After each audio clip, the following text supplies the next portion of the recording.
الرحيم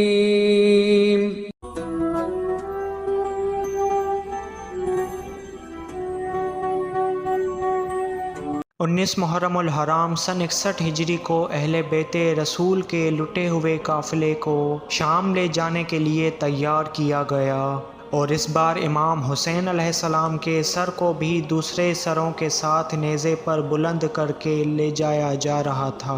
امام سجاد علیہ السلام اور مقدرات عصمت کو بغیر کجاوے کے اونٹوں پر سوار کیا گیا۔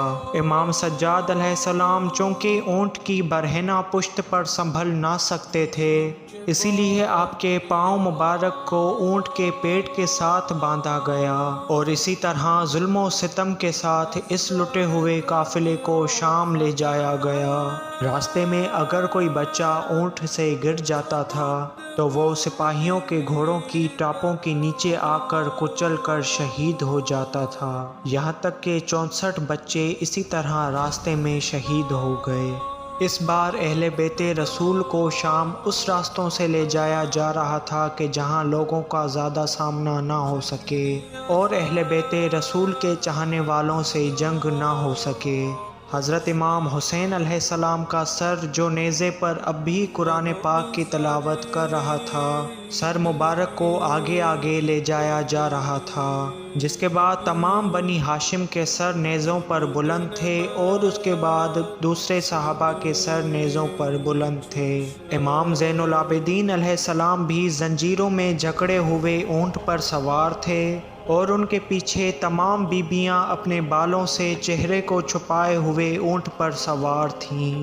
بس اسی طرح 19 منزلیں طے کر کے 36 دن میں 16 ربیع الاول سن 61 ہجری کو بدھ کے دن شام کے دروازے پر پہنچے۔ بس قافلے کے آنے کی خبر جب یزید کو ہوئی تو اس نے یہ حکم نافذ کرا دیا کہ خلیفہ کو باغی کے خلاف فتح نصیب ہوئی ہے، لہٰذا ہر شامی نئے کپڑے پہنے، اور اس دن کوئی بھی گھر میں نہ بیٹھے اور ہر کوئی ان باغیوں کا تماشا دیکھے۔ بس قافلے کو شام کے باہر ٹھہرایا گیا تاکہ شام کو سجایا جائے۔ لوگ ہجوم در ہجوم جمع ہوتے گئے تاکہ وہ تماشا کر سکیں۔ جب شہر شام کو سجایا گیا اور لوگوں کا ہجوم بھی آ گیا تو اہل بیت رسول کو شام میں داخل کیا گیا۔ سب سے پہلے یزیدی فوج طبل بجاتے ہوئے شام میں داخل ہوئی، اور اس کے بعد شہدائے کربلا کے سروں کو لایا گیا۔ بس جیسے ہی امام سجاد علیہ السلام اور بیبیوں کو شام میں داخل کیا گیا تو ان پر پتھروں کی بارش شروع کر دی گئی۔ ان کی رسیاں کھینچ کر کہا جا رہا تھا کہ انہیں کھینچو کہ ان کا اسلام میں کوئی احترام نہیں ہے۔ بس میرا صابر امام بیبیوں کے ساتھ پتھر کھاتے ہوئے چل رہا تھا، یہاں تک کہ شام کا بازار آ گیا۔ بازار کی چھتوں پر عورتیں کھڑی تھیں جو ان کو مسلسل پتھر مارے جا رہی تھیں، یہاں تک کہ آگ اور گرم پانی بھی پھینکا جا رہا تھا۔ امام زین العابدین علیہ السلام فرما رہے تھے کہ حیا کرو، ہم آل محمد ہیں، اور اسی طرح اسی بازار سے کئی گھنٹوں تک آل محمد کو گزارا گیا۔ جب یہ قافلہ یزید کے دربار کے پاس پہنچا تو انہیں پھر سے ٹھہرا دیا گیا کہ ابھی یزید کے محل کو سجایا جا رہا ہے، یہاں تک کہ آل محمد کو کئی گھنٹوں تک یہاں پر کھڑا رکھا گیا۔ چل چل کر پاؤں زخمی ہو چکے تھے اور جسموں سے خون بہہ رہا تھا۔ اب وہ وقت آ گیا کہ یزید کے دربار کے دروازے کو کھولا گیا اور انہیں اندر لانے کا حکم آ گیا۔ یزید جو اپنے تخت پر بیٹھا ہوا تھا اور محل میں 700 کرسی نشین افراد بھی بیٹھے ہوئے تھے، یہاں تک کہ یزید کے بلائے ہوئے مشیر بھی اس کے ارد گرد کھڑے تھے۔ یزید کی عورتیں پردوں میں بیٹھی ہوئی تھیں جو بخوبی محل کا تماشا کر رہی تھیں۔ بس اسی عالم میں تمام شہدائے کربلا کے سروں کو محل میں داخل کیا گیا، جس میں سے حضرت امام حسین علیہ السلام کے سر کو یزید کے سامنے رکھے ہوئے تشت پر رکھا گیا، اور پھر امام سجاد علیہ السلام سمیت تمام بیبیوں کو محل میں داخل کیا گیا، یہاں تک کہ ان سب کو یزید کے سامنے کھڑا کر دیا گیا۔ امام سجاد علیہ السلام اپنے بیٹے امام محمد باقر علیہ السلام کے ساتھ آگے کھڑے تھے اور آل محمد کی بیویاں دوسری عورتوں کے ہجوم میں کھڑی تھیں کہ غیر مردوں کی نظر ان پر نہ پڑے۔ بس یزید نے پہلا سوال کیا کہ ان میں سے علی کی بیٹی زینب کون ہے؟ لوگوں نے اشارہ کر کے بتایا کہ یہ بلند قامت عورت بی بی زینب ہیں۔ پھر پوچھا کہ ان میں سے کلثوم بنت علی کون ہیں؟ لوگوں نے پھر بی بی کی طرف اشارہ کر کے یزید کو بتایا۔ بس اسی طرح یزید ملعون نے اپنی چھڑی لے کر امام حسین علیہ السلام کے دندان مبارک پر ماری اور امام کے سر کی بے حرمتی کرنا شروع کر دی۔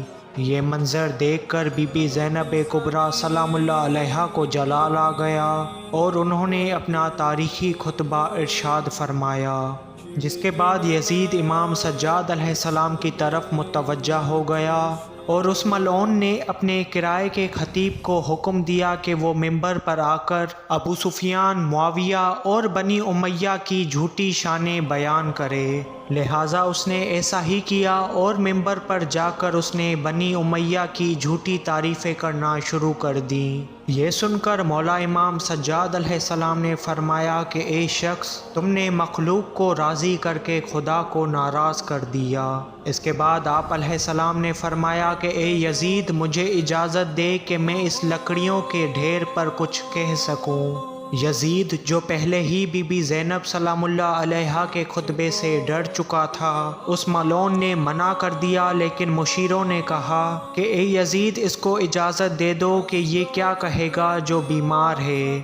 بس امام سجاد علیہ السلام اس لکڑی کے ڈھیر پر جلوہ افروز ہوئے اور انبیاء کرام کی طرح نہایت شیریں زبان میں فصاحت و بلاغت کے ساتھ ایک خطبہ ارشاد فرمایا، اے لوگوں، تم میں سے جو بھی مجھے پہچانتا ہے وہ پہچانتا ہی ہے، اور جو مجھے نہیں پہچانتا اسے میں بتاتا ہوں کہ میں کون ہوں۔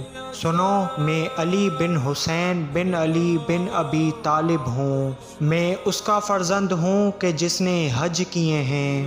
میں اس کا فرزند ہوں کہ جس نے طواف کعبہ کیا ہے اور اس کی سعی کی ہے۔ میں زمزم و صفا کا فرزند ہوں۔ میں فاطمہ زہرا کا فرزند ہوں۔ میں اس کا فرزند ہوں کہ جس کو پس گردن سے ذبح کیا گیا۔ میں اس پیاسے کا فرزند ہوں کہ جو پیاسا ہی دنیا سے اٹھ گیا۔ میں اس کا فرزند ہوں کہ جس پر لوگوں نے پانی بند کر دیا، حالانکہ خدا نے تمام مخلوق پر پانی کو جائز قرار دیا ہے۔ میں محمد مصطفیٰ صلی اللہ علیہ وآلہ وسلم کا فرزند ہوں۔ میں اس کا فرزند ہوں کہ جو کربلا میں شہید کیا گیا۔ میں اس کا فرزند ہوں کہ جس کے انصار زمین میں آرام کی نیند سو گئے۔ میں اس کا پسر ہوں کہ جس کے اہل حرم قید کر لیے گئے۔ میں اس کا فرزند ہوں جس کے بچے بے جرم و خطا ذبح کیے گئے۔ میں اس کا بیٹا ہوں جس کے خیموں کو آگ لگا دی گئی۔ میں اس کا بیٹا ہوں جس کو زمین کربلا پر شہید کر دیا گیا۔ میں اس کا فرزند ہوں کہ جس کو نہ غسل دیا گیا اور نہ کفن۔ میں اس کا بیٹا ہوں جس کا سر نوک نیزہ پر بلند کیا گیا۔ میں اس کا بیٹا ہوں کہ جس کے اہل حرم کی کربلا میں بے حرمتی کی گئی۔ میں اس کا فرزند ہوں جس کا جسم زمین کربلا پر چھوڑ دیا گیا اور سر کو نوک نیزہ پر بلند کر کے جگہ جگہ پھرایا گیا۔ میں اس کا بیٹا ہوں کہ جس کے ارد گرد دشمنوں کے سوا کوئی اور نہ تھا۔ میں اس کا فرزند ہوں کہ جس کے اہل حرم کو قید کر کے شام تک لایا گیا۔ میں اس بے یار و مددگار کا فرزند ہوں۔ لوگوں، خدا نے ہمیں 5 چیزوں سے فضیلت بخشی ہے۔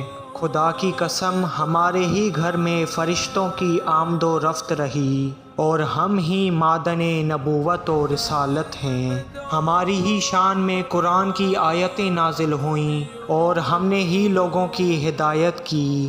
شجاعت ہمارے ہی گھر کی کنیز ہے۔ ہم کبھی کسی کی قوت و طاقت سے نہیں ڈرے اور فصاحت و بلاغت ہمارا ہی حصہ ہے۔ ہم ہی صراط مستقیم اور ہدایت کا مرکز ہیں اور اس کے لیے علم کا سرچشمہ ہیں جو علم حاصل کرنا چاہے، اور دنیا میں مومنین کے دلوں میں ہماری محبت ہے۔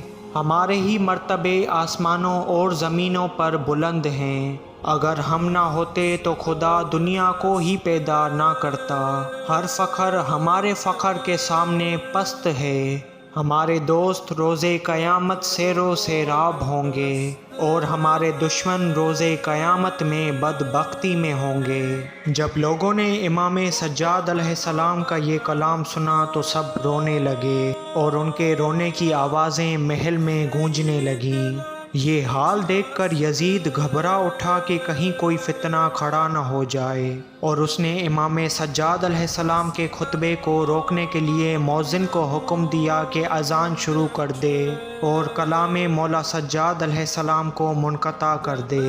مؤذن گلدستہ اذان پر گیا اور اذان کہنا شروع کر دی۔ مؤذن نے اللہ اکبر کہا تو امام سجاد علیہ السلام نے فرمایا، تو نے ایک بڑی ذات کی بڑائی بیان کی ہے، اور ایک عظیم الشان کی عظمت کا اظہار کیا ہے جو حق ہے۔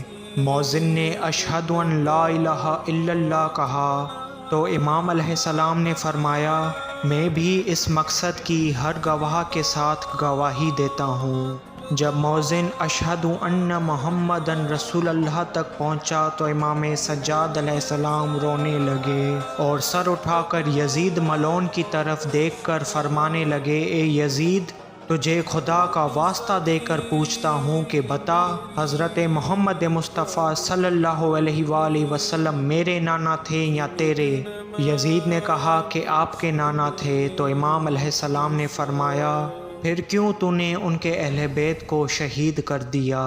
بس یزید نے کوئی جواب نہ دیا اور اہل بیت رسول کو قید کرنے کا حکم دے دیا، یہاں تک کہ امام سجاد علیہ السلام کو ان کے اہل حرم سمیت قید خانے میں قید کر لیا گیا۔